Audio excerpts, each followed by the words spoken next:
Assalomu alaykum. Bugungi mavzuda to be fe'lining hozirgi zamondagi shaklini o'rganamiz. To be fe'li bo'lmoq, sanalmoqdir deb tarjima qilinadi va hozirgi zamonda 3 ta shakli mavjud. Ular am, is va are. To be shaklining am varianti faqatgina I almoshi bilan ishlatiladi. I am a teacher. Men o'qituvchiman. To be shaklining is varianti esa faqatgina uchinchi shaxs birlikdagi u ma'nosini bildiruvchi olmoshlar bilan ishlatiladi. Ya'ni he, she, it olmoshlari bilan. He is a teacher. U o'qituvchi o'g'il bolaga nisbatan. She is a teacher. U o'qituvchi qiz bolaga nisbatan. It's a dog. U kuchuk. It olmoshi jonsiz narsa va hayvonlarga nisbatan qo'llaniluvchi u ma'nosini beruvchi olmosh hisoblanadi.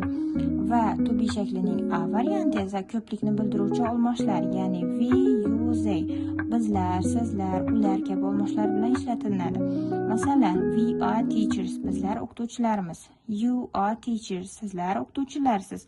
They are teachers, ular o'qituvchilar. Va bu to be formalari qisqargan shaklda ham qo'llanilishi mumkin va ular quyidagicha bo'ladi.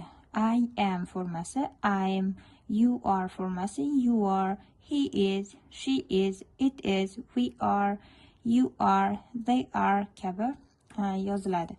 Va inkor shakli yasash uchun esa biz to be shaklidan keyin not qo'shimchasini qo'shish orqali yasaymiz. I am not a teacher. You are not a teacher. Men o'qituvchi emasman, sen o'qituvchi emassan. He is not a teacher. U o'qituvchi emas kabi bo'ladi.